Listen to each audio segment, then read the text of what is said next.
request the cabinet at the start of yung itong cabinet meetings natin na sinabi ko, kung maaari lang, kayo mag-remain neutral lang rin.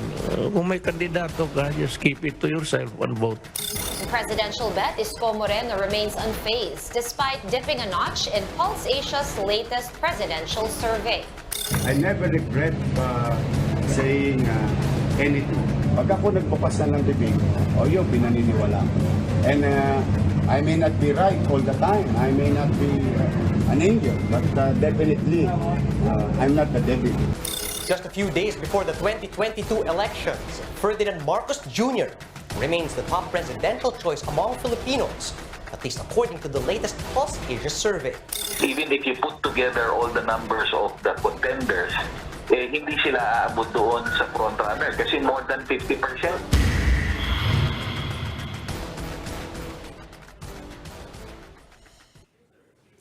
With days left before the May 9 elections, the president said he still has no candidate to endorse. But is there a need for the president to even endorse any presidential bet? We discuss in this episode of The Chiefs.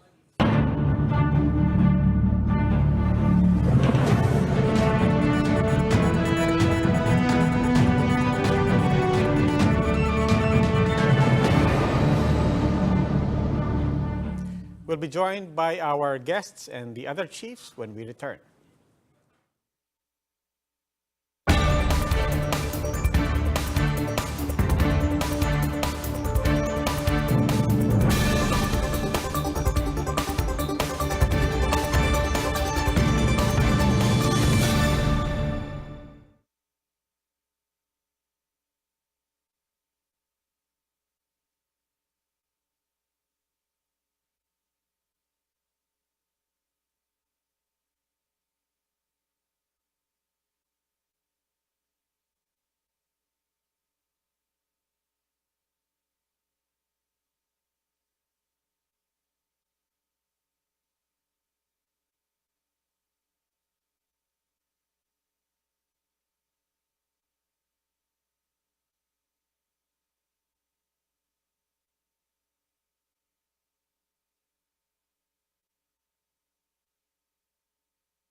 Welcome to the Chiefs. Ako po si Robbie Alampay and kasama po natin online from Manila, from the offices of the Philippine Star, Ami Pamintuan, and in Quezon City, Lucy Cruz Valdez of News 5. Chiefs, good evening. Evening. Ami, anong balita natin? Siyempre, wala nang isa-bohong Parang, natin. parang ganun lang. Although, of course, merong mga kontrobersya sa isabong, lalong-lalo na yung mga nawawalang mga sabongero, and then people got to find out kung gaano kalaking perang kinikita ng mga franchise holders dito. But nonetheless, this decision seemed parang ang bilis. Recommend. And President Duterte says, recommend. I agree. Tapos. May study Considering na before, ayaw niya. Di ba? I mean, nakinig siya nun sa PAGCOR, di ba, na mawawala ng revenues. So nakakagulat nga na bigla na lang, bawal na. A time when hardly anyone was really talking about it, right? I mean, at that time when it was always in the news, he was standing pat on the decision to not, ban it. Pero ngayon, biglang, saan galing yung biglang nag-decide? Nakakasira daw ng values natin. Yan. Speaking of value, sabi nga ni President Duterte, magkita-kita na lang daw tayong lahat sa impyerno kasama mga media. Sinabi ni President Duterte. Of course, President Duterte, alam niyo na, pagka nagsalita, kailangan niyo papakinggan na mabuti, nagpapatawa, and so on. But he seems to be in that kind of mood now. Parang sinasabi niya lang, sige, kung ano man nangyari, kita-kita na lang tayo. Kung may mananagot. Basta ako, I will see you there, sabi niya. At hindi siya mag-endorse until December. Wala siyang endorse na president. Yung endorsement na yan, inaabangan ng mga tao ilang buwan. And sabi niya, with a few days to go, it's not forthcoming. He is saying, he's encouraging even his cabinet to stay neutral. So with that, we'll talk about with the coming elections. But we'll start, of course, with the Commission on Elections. We're with Commissioner Attorney George Garcia. Commissioner Garcia, welcome to the Chiefs once again. I think we're starting with Professor Ed Payas. Mag-uumpisa pala tayo kay Professor Edmund Tayaw. Pasensya na. Kasi yung prompter mo, nagkamali. Okay.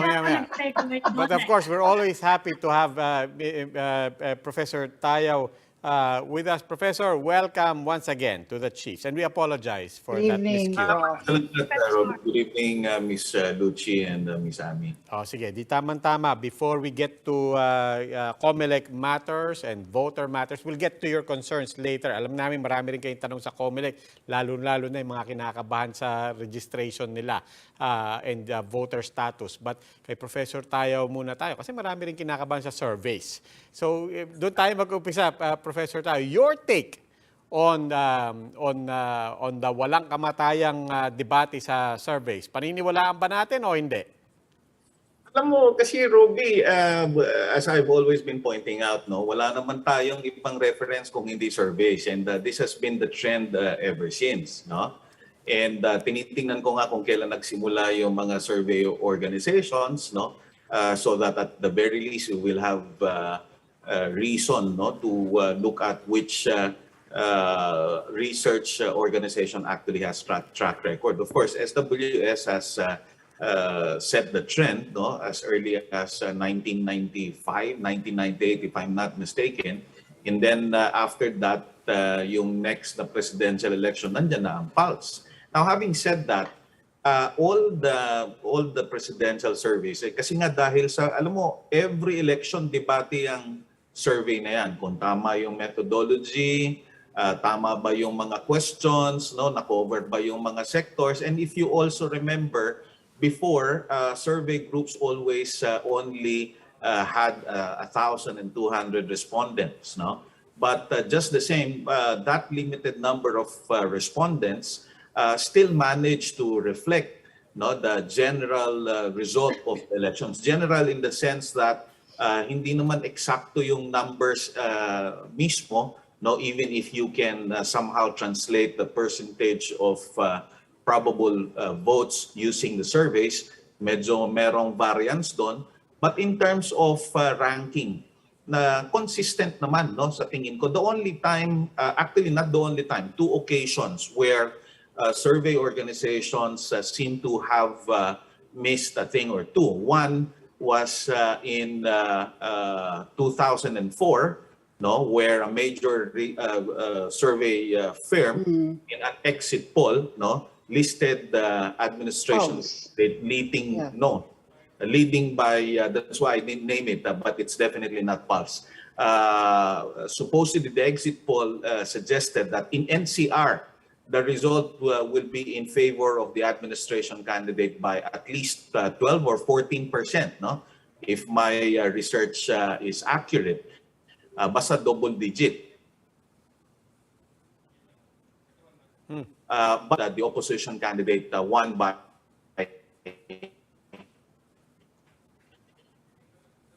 percent, no, if I'm not mistaken, no. So, in fact, if we're going to look at the actual results of presidential elections since 1992, no, the only time that the administration candidate actually won was obviously in 1992. Lahat puro opposition candidate. Ang problema ngayon, hindi natin alam sinong opposition, sinong administration, kasi wala namang administration candidate. No? So, having said that, ewan ko kung meron pang posibleng mangyari, no? Given the just very few days.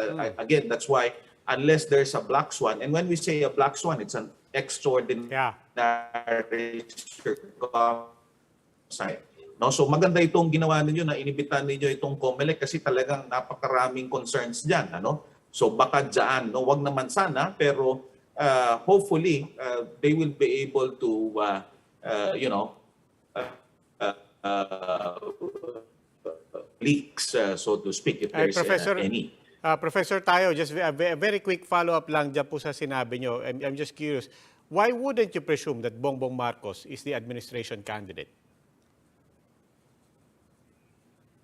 Yeah, I'm sorry, I was saying medyo mahina yung dating mo. Okay yung sound ni Miss Luchi tsaka ni Miss Ami, but in your case, medyo mahina eh. Okay.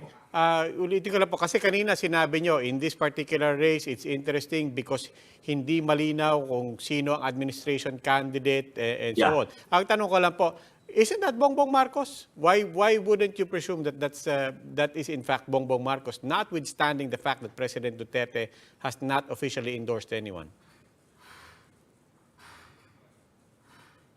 Well, I'm basing it from knowing the story why Mayor Inday, no, is running as presidential candidate. I'm sure, of course, everyone remembers that in the early innings, so to speak, of this election, siya yung talagang lumalabas na presidential contender. And, you know, there were some intramurals supposedly that happened within the administration group that eventually resulted to Mayor Inday running as a vice presidential candidate. Also, we will remember that at the early part of this election period, supposedly there was an administration candidate, no? Pero nag-withdraw din yon. And last but not the least, I'm sure also that everyone remembers that the president weren't necessarily supportive in his remarks as far as the frontrunner is concerned. And last, definitely not the least, is that kahit bago pang naging presidente ang Pangulong Duterte, talagang may record na that you know, iba yung pananaw ni Mayor Inday kay Pangulong Duterte. Hence what explains, no, this partnership between former Senator Bongbong Marcos.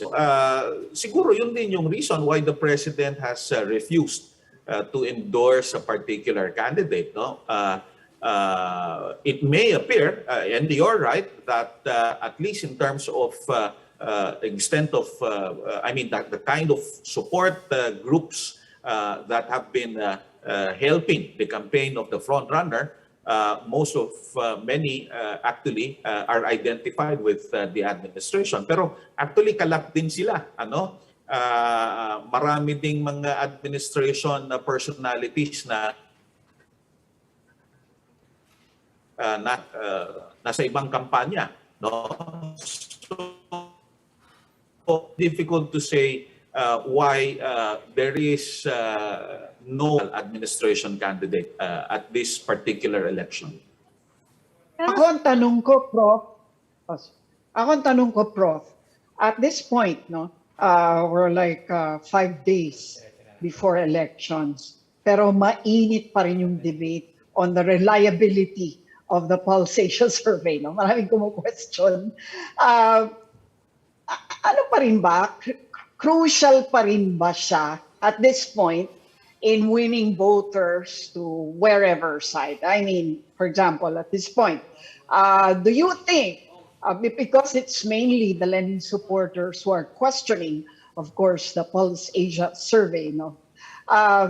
Is there reason to believe that, this propaganda, if indeed it was propaganda, because some people are saying that, no? Na parang, the survey is serving as a propaganda against Lenin. But, so my question is, ano pa nga ba to? At this point, can it really still swing or influence voters for or against? Again, Lucy, alam mo, balikan natin ulit yung mga nakaraan. Eleksyon. Madalas, pagka eleksyon ang pinag-uusapan, surveys, hindi na ito nangyari na ang iba sa mga tumatakbo ay tinatanong ang methodology ng mga survey organizations. Hindi lang ang Pulse actually, including other organizations. So if I may cite another major survey organizations, kung hindi ako nagkakamali, meron silang dalawang ginawang surveys recently, ang commission, non-commission. No? And of course, the results have been different. For ways, there's always a qualification, no, as far as a particular survey is concerned, if it's commission or non-commission. So, having said that, magandang gumawa siguro ng pag-aaral kung talagang nakaka-influensya yung mga surveys. Kasi nakita natin yan sa mga nakaraang halalan ulit, no? Babalikan natin halimbawa noong 2015. Noong 2015, alam naman natin, usually nagsisimula na yung election fever at alam na natin kung sino yung mga maaaring lumaban o tumakbo. Noong Enero ng 2015 hanggang Setyembre ng 2015, kung makibalikan natin yung mga naging surveys noong 2015, hindi you mean? No. 16? The year before. That's why I said, the year before the election. Meron ng surveys dyan. Lahat ng election, ganun palagi. The year before the election year, meron ng mga surveys. Kasi kinikilala na natin sino yung may mga pangalan at sino yung malamang tatakbo pagdating ng halalan. Okay. So mula Enero 2015 hanggang Setyembre ng 2015, hanggang 5% lamang ang dating kandidato at ngayon ay Pangulong Duterte. Okay? Umangat lamang siya ng 9% Disyembre na ng 2015. At umangat siya ng 20% Pebrero na ng 2016. Yung pagkatapos ng una yata o pangalawang debate, kung hindi ako nagkakamali, yung debate sa inyo sa TV5. Pagkatapos nakakalutsi yung debate na yun. At umangat ang numero ng Pangulong Duterte. At yun na, nagtuloy-tuloy na. So sa madalit sabi, makikita natin na hindi yung survey ang nag-influensya doon sa pagboto ng mga tao. Kasi kung gano'n ang nangyari, siguro dapat ang nanalo ay si dating Secretary Mar Rojas. Kasi siya yung nangunguna sa survey mula noong 2015, no? hanggang sa matapos yung taon na yon. Pero hindi nga po gano'n ang nangyari. Pero siyempre, again, no, I'm not going to say that that's a definitive explanation until such time that a real honest to goodness study can be done, like an FGD perhaps, and the key informant interviews, no? So, yan, I mean, you know, whenever I'm asked or any whoever expert is asked, unless there is really a basis for saying this is what it is, it's really difficult to say it is what it is. Sabi nga ng pollster, snapshots lang daw yan. Exactly. Sabi nila. But I want to go back to the endorsement. Kasi sabi nga ni Presidente ngayon, he's not endorsing anyone kahit daw abutin siya ng Disyembre. I mean, at this point, does it matter? Kasi sabi ng ibang pollsters, factor din na yan dun sa ginagawa nila. Na it is presumed na yung kanyang endorsement is going to his daughter. After all, she's carrying the surname. Also, tanungin na rin kita, yung endorsement naman ng INC ngayong araw, they confirmed na kay BBM nga sila. Although, from the start naman, nakikita naman, alam naman ng lahat na pro-Marcos ang INC. Does it carry a lot of weight at this point? And ganun pa ba ka-solid yung endorsement power ng INC, considering all the intramurals within the church? Again, Ami, I will base my answer only on putting two and two things together in the reports. No, first and foremost, I will have to get back and find out whether INC has endorsed a candidate at one point in time who has always been identified as close to INC. What I know as far as track record is concerned is that INC always endorses whoever is the front runner, particularly in a presidential election. Kasi I'm not inclined to think that INC support is the most significant factor, no, in defining the win of a candidate. Kasi hindi naman majority ng 65 million voters ang INC members.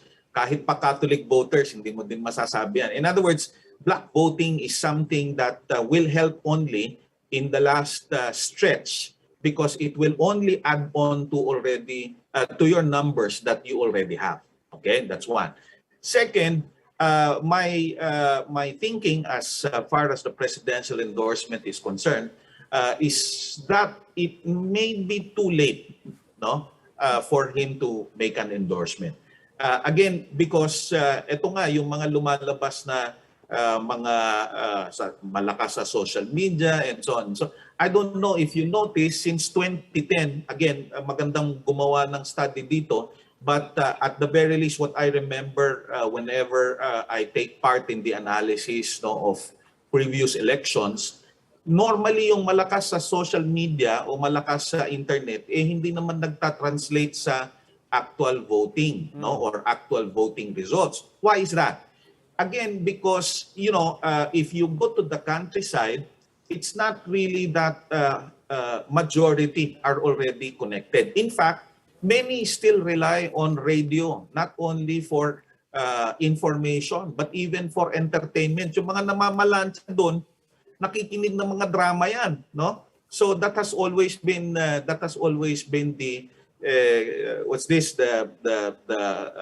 political layout, so to speak. So you really have to go to the community to find out who they are supporting at any given time. Hence, the need for surveys. So, in other words, if the president endorses, I'm not sure how much time there is still, no, for someone to go around and say, "Uy, I'm the one endorsed by the president," or the president has endorsed whoever. Okay, Tanong ko Professor. lang, you don't think nagbago yung media environment during the pandemic? Kasi dumami yung mga tao may access sa internet kahit by cellphone lang. In fact, they're saying yun nga ang isang strength ni Bongbong Marcos, that he was ahead in utilizing social media to win hearts and minds. Again, may mga lumabas din na reports diyan, Ami, no? I don't wanna say that you know, the social media is just absolutely not the strong hold of a particular candidate. No, when it comes to funding and when it comes to resources, marami nang lumabas na discussion diyan, no? And marami na ding lumabas na reports. In fact, this is the first time I'm going to say this publicly. Perhaps it's also important, no, that what's this a news report or an event might want to look at, no, how much foreign influence or how much foreign monies are actually coming in. So ang hirap sabihin na itong kandidatong to yung matindi yung social presence eh. On the contrary, merong ibang kandidato in that regard. Now, again, yung sinasabi ko na sa countryside, alam mo kahit na meron kang Android na phone at connected ka, may social media ka, yung connection mo depende pa din sa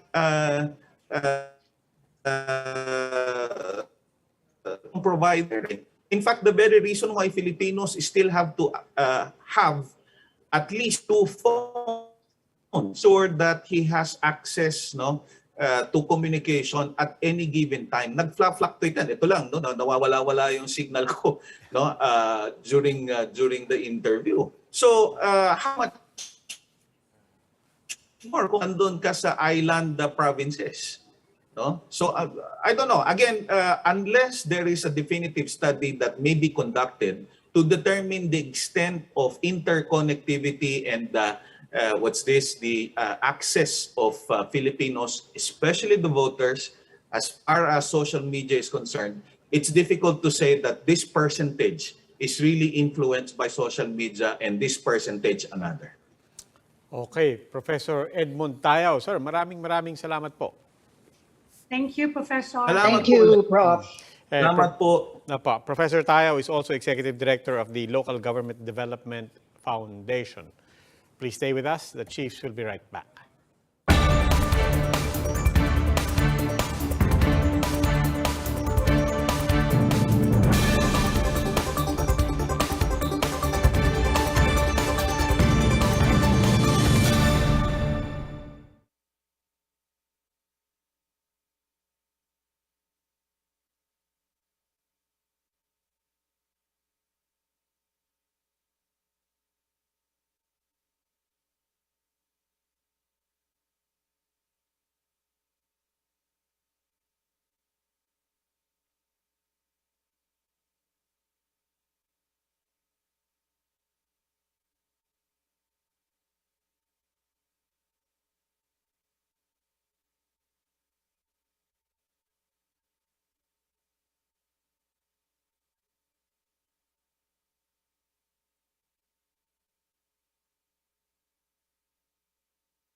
Welcome back, the Chiefs here on One News. Ako po si Robbie Alampay. Kasama po rin po natin si Lucy Cruz Valdez and si Ami Pamintuan. And now joining us is COMELEC Commissioner Attorney George Garcia.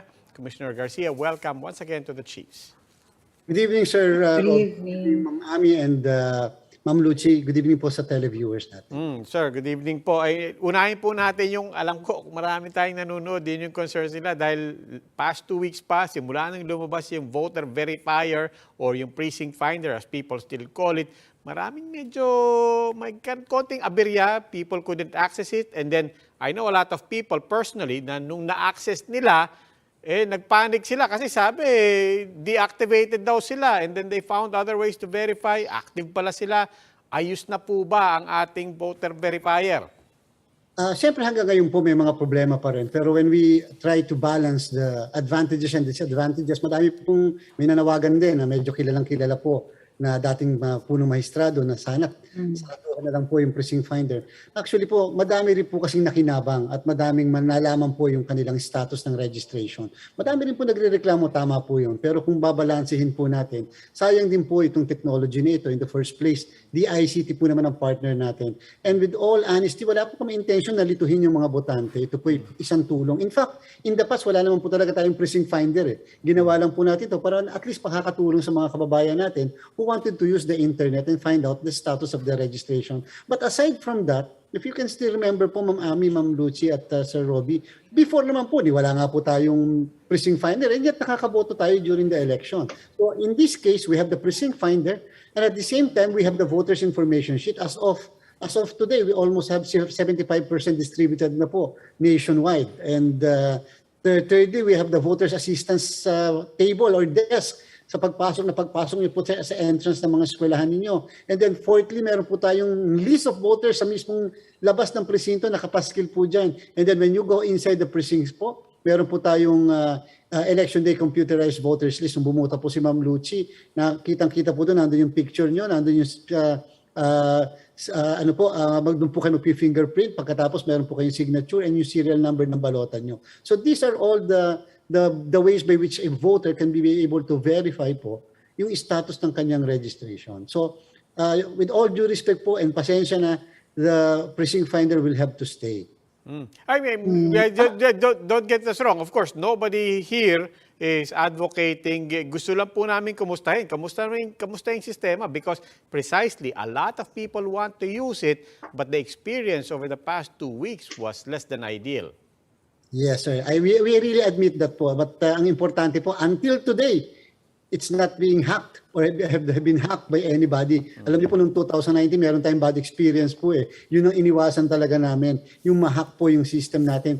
If only we can ask when you inquire, if only we can ask your birthday, then okay po sana, palagay ko mas magiging accurate po at magiging effective. Kaya na po we refuse to do that, yung asking that particular data because that may violate the issue of data privacy po. Actually, ang daming mga gusot, no? Sa abroad lalo, kasi nga absentee voting ngayon, no? Pero dalawa yan eh. Yung isa, of course, yung hindi nga raw dumating yung hindi nagwo-work yung mga VCM sa New York. That's one, no? Dalawa na at naantala na ng gusto. Tapos pangalawa, sir, yung mga postage stamps daw na kulang ang bayad. So pagka raw, syempre pag drop box lang naman nila at kulang nga yung postage na dapat binayaran, hindi makakarating. Alam niyo yung mga ganung mga gusot na general impression nga tuloy is mawalang galang na anggulo ng COMELEC. Ano pong sagot niyo dyan? Yes, Ma'am Lucy, tama po yan. In fact, nakikita po natin yan sa mga social media at napakadami na rin po namin na-verify na hindi naman po talaga pala totoo. We don't really know why are these people saying these things. But of course, we have to be very, at least we have to counter-check and we have to be very serious in accepting these comments. But alam niyo po, ma'am, the COMELEC is partnering with the DFA very closely. In fact, in the DFA, meron po silang undersecretary, si Undersecretary Dulay, na in charge po talaga sa overseas voting. And until today, we have not received yung mga complaints na ganito. Therefore, as far as the COMELEC is concerned, our partner is not reporting anything like this. Kahit po yung nakikita namin sa social media, when we counter-check, then wala pong nare-report sa atin. But just the same, ma'am, just the same. These are problems which may really be existing or have been experienced by our kababayans. And surely, in the next few days pa, may natitira pa naman po tayo na 7 araw bago matapos ang botohan. Hopefully po, ma-adjust natin. At ito pong pakiusap natin, Ma'am Lucia, I cannot even tell you lang the percentage at this point. Medyo hindi pa po ganun ka-promising yung number of voters natin who voted overseas. We are asking, talaga po nakikiusap tayo sa mga kababayan natin, baka po pwedeng ma-avail pa natin yung natitirang araw at pataasin po natin ang bilang ng mga bumoboto po sa inyo dyan sa abroad. Kasi po ang laki ng ginagastos din ng komisyon, ng election, and yet yung counterpart na boto naman po ay maliit. So hopefully po, pagpasok na ng mga galing sa post, tumaas pa ang bilang ng boboto. Yung local absentee po, kumusta? Itong katatapos lang. Yeah. Yes, ma'am. Medyo 84,221 po ang ating mga botante sa local absentee voting from the military, AFP, PNP, DILG, DepEd, kahit po sa media. Sa 983 po, ang bumoto is almost 900. So talagang ganun blockbuster. Mataas ang turnout. But in the meantime, as of kanina po, na-receive pa lamang natin ang mga balota na dinideliver sa main office ng COMELEC. Doon sa in-charge po ng local absentee voting, kulang-kulang 20,000 pa lang po. Siyempre, yung iba po galing sa mga camps, yung iba po galing sa mga iba't ibang opisina, and they have until May 9 naman to deliver all the ballots to the main office of COMELEC. Commissioner, kumusta naman? Iba yung problema sa Shanghai. Medyo marami-rami yung baka sakaling ma-disenfranchise sa China kung tuloy-tuloy lockdowns doon. Paano gagawin doon kung sakaling, kung halimbawang yon ma-postpone yung absentee voting doon because of the lockdowns, makakaboto pa ba sila after election day? Umaasa pa rin po tayo that in the next few days, hopefully sana malift po yung kanilang lockdown po doon. 1,600 po yung mga botante nating Filipino doon. Kahit pa sabihin nilang 1,600 pa rin yan o lang yan, mga Pilipino pa rin po yan na entitled sa kanilang constitutional right of suffrage. And therefore, we are really looking forward na hopefully in the next few days, kahit bago man lang mag-May 9 o kahit sa eksaktong May 9, malift po yung lockdown so that we can allow these voters to vote. We have really no choice. But the question is, what if dumating na yung May 9, hindi pa nakakaboto? What unfortunately, ma'am, they cannot be allowed to vote na po. We cannot extend the voting because the Constitution provides that the election should be held on the second Monday of May. And any extension for this matter can only be because of force majeure, act of God. Number 2, destruction of election paraphernalia. Number 3, because of violence. Number 4, terrorism. And other number 5, similar or related matters in relation to 1 to 4. So we cannot, although it's unanticipated, pero wala po yata sa enumeration po kasi ng number 1, yung mga yon, para po mag-declare tayo ng failure of election or postponement of election. Tapos related pa rin to COVID, di ba merong plano na maglagay ng mga vaccination sites sa mga malapit sa polling centers? Pabor ba kayo doon? Ma'am, ito po personal lang po na, of course, ang paniniwala ko, they have to secure the permission of the Commission on Election, number 1, because if they are going to place the vaccination sites inside the polling place or inside the polling centers, we will not allow that, number 1. Number 2, baka po kasi ma-confuse, with all due respect, ating pong DOH, with the goodness of their intention, baka ma-confuse po ang electorate that you need to be vaccinated before you can be allowed to vote. Baka po kasi yung pilahan ng mga kababayan natin, magkamali sa halip na pipili, doon sila pumila sa vaccination. And therefore, sa halip na makaboto sila on time, isipin niyo po 6 to 7 lang po ang ating botohan. 6 to 7. Sa haba po ng pila yan, remember po, pagpasok ng polling place, kukuhanan muna sila ng temperature. And then at the same time, may desk po doon, and then isa-segregate kung sino may simptomas. Nilalagnat, inuubo, may sipon, may LBM, perhaps symptoms of COVID-19. Isa-segregate sila, lalagay sila sa isolation polling precinct. So doon pa lang po sa pagsisegregate, sa Tagalog po sa atin, imbudo na po yun eh. Doon pa lang po hahaba po yung pila ng mga kababayan natin. In fact, before this pandemic, dire-diretso sila sa mga presinto po nila. Ngayon, they will have to be they have to line up and then they will have to verify yung status ng registration sa ating pong voters assistance desk. Pero yung segregation, okay lang sa inyo. Kasi, of course, we're still in the middle of a pandemic. We are in the middle of this war and therefore po, pasensya na sa mga kababayan po natin. Expect nyo po na talagang medyo mahaba. Alam po natin, mainit po ang May 9. Dito po tayo sa kalagitnaan ng init po ng panahon. But then, 6 o'clock po ang voting. Yung mga nakatatanda po, kalimitan. Yung mga lola ko dati, 5 o'clock pa lang sa mga ganyan, nakapila na. So maganda rin po siguro, lalo yung mga first-time voters, mga kabataan. Gising naman po na maaga, isang araw lang naman po ito. Para kahit paano, malamig pa ang panahon at makaboto kaagad po tayo. At ma'am, meron lang po akong paalala. Yung po mga boboto, wag naman po mag-loiter pa, magmamarites pa po kasi yung iba. Pagkaboto sa presinto, paglabas, magmamarites, maghahanap ng makakakwentuhan, makakachismisan, doon pa magpagchichismisan sa loob ng polling place. Perhaps it's high time, pagkaboto po natin, uwi na lang po muna. COVID-19 po ang ating iwasan. At nakaboto naman po tayo, kaysa doon pa tayo magkikwentuhan. This is a different situation right now. Total, nandiyan na po Pero, tayo. Commissioner, go ahead. Total, nandiyan na po tayo. Just very quickly, what else should people expect when they get to their polling places? Are there any new arrangements na medyo naiba sa mga dating nadatnan nila? Anything that they should anticipate para rin yung flow ng mga tao mas maayos na rin?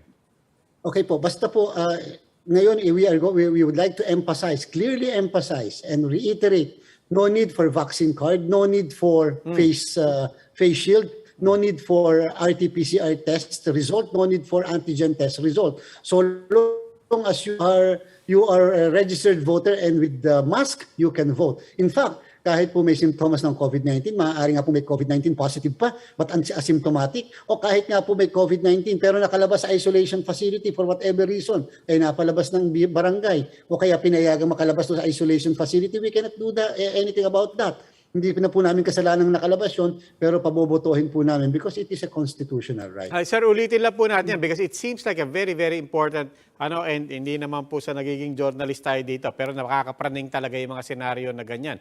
It's so easy for poll officers to say, or not even poll officers, it's so easy for anybody loitering there to say na, teka, dala mo ba vaccine card mo? Diba? Or may RT-PCR ka pa, and it's so easy to dissuade people. Ulitin lang po natin, RT-PCR test, vaccine card, kahit wala kayo doon, pwede kang bumoto. Tama po. No need for all of these documents. No need to bring, or kahit meron ka na, to bring any of these documents. So long as you are a registered voter at may face mask. Face shield, likewise, no need to wear face shield. Face mask lang po, pwede na makaboto. Isa na lang po, mabilis. Marami nagtatanong nito. Alam natin, mayroong bawal sa mga t-shirt, lalong-lalo na yung nakapaskil yung pangalan ng mga kandidato. Pero alam din natin, codified yung kulay ng mga partido. Pagka ba kakulay nung boto ko, or kakulay lang ng kahit kinong kandidato, pwede ba ako magsuot nung kulay ng kandidato ko? Pero walang mga pangalan, walang nakalagay na vote, and so on. Pwede ba yun? Kasi maraming nagtatanong niyan. Iliwanagin po natin para po sa kaalaman ng lahat ng mga kababayan natin. Wala po kaming pakialam sa kulay ng damit na susuotin nyo. In the first place, ayan, napakalinaw. Lahat ng damit may kulay. So kahit anong kulay po niyan, we do not care about whether that color signifies something or it's about a candidate. We do not care. So long as, pakiusap po natin, wag naman po yung t-shirt na may mga picture o mukha ng mga kandidato. That's campaigning. Okay. Bawal na po ang pangalan. May pangalan. So wag na po yun. O yung mask. Minsan mang-i-style pa po yung mask ang nakalaga ang may pangalan o may mukha ng kandidato. Wag na po yun. Sure po ako maniwala kayo, either the electoral board members will not allow you to vote or your presence will be objected to by a watcher of a political party or a candidate. So iwasan na po natin yung away o gulo na ganun. Okay lang po yung kulay. They cannot object in the same manner that also wearing a shirt with a color. Ganun lang po talaga. Pero yung may mukha, wag po. Iwasan po natin. Hindi lang malinaw, marubdob ang narinig nyo kay Commissioner Garcia. Paki-tweet nga po yung quote na to. Diretso kay Atty. Garcia. Wala kami pakialam sa kulay ng t-shirt nyo. Okay. Lucy, sorry, kanina pa ako. Yung paggamit ng cellphone. Kasi that's parang pwedeng gamitin yung resibo for vote buying. Ano ba yung malinaw na? Pero sabi nyo, papayagan naman yung cellphone sa polling booth. Paano yun? May magbabantay ba nun? Alam niyo po, pag bumoboto po tayo, if you can still remember, and si Ma'am Lucy, natandaan niya, bumoto siya, meron po siyang ballot secrecy folder doon sa mismong upuan. Ang problem po natin, that's the reason why, number one, hindi naman namin po pinagbabawal ang cellphone. Pwede niyo pong dalhin sa loob. Wala pong problema yan. Pero please lang po, hindi naman po namin paiiwan sa mga lamesa na electoral boards. Baka mga wala pa yan. But please lang po, huwag po natin gamitin na refuse to use. Kung mayroon po kayong kodigo, gumamit na lang po ng piece of paper o yung voters information sheet na pinapamahagi namin. Bakit po? Kasi naka-cardboard kayo dyan, meron pong folder na nasa ibabaw ng inyong chairs. Pagkatapos gumagamit kayo ng cellphone, baka po pagbintangan ng mga watchers o observers na you are using the cellphone to get the picture of the ballots. And yung po pwedeng gamitin kasi sa vote buying. So isipin niyo po, ito warning sa mga kandidat, sa mga botante natin. Na i-report na po kayo ng watcher, nalagay pa yung pangalan niyo sa minutes, later on pwede pa kayong kasuhan ng kandidato ng kasong imprisonment of 1 to 6 years. Sasabihin election offense. So isipin nyo sa paggamit natin ng cellphone. And then, sa mga first-time voters especially, huwag na po magpa-selfie doon sa loob ng polling precinct. Paglabas na lang po, gusto nyo, picturean nyo lahat yung hintuturo nyo, okay lang po sa atin. Huwag na lang po sa loob ng presinto. Okay, Commissioner George Garcia ng COMELEC. Sir, maraming salamat po. And best of luck to all of us and to the best wishes to the COMELEC for smooth elections. Maraming salamat Maraming po. salamat po at mabuhay po kayong tatlo. Thank you po. Thank you, sir. And that will be all for this edition of The Chiefs. We hope what was discussed here will keep the conversation going. Before we go, a reminder to our viewers, mask on, wash hands, stay safe, Philippines. I'm Robbie Alampay. I'm Ami Paminton of the Philippine Star.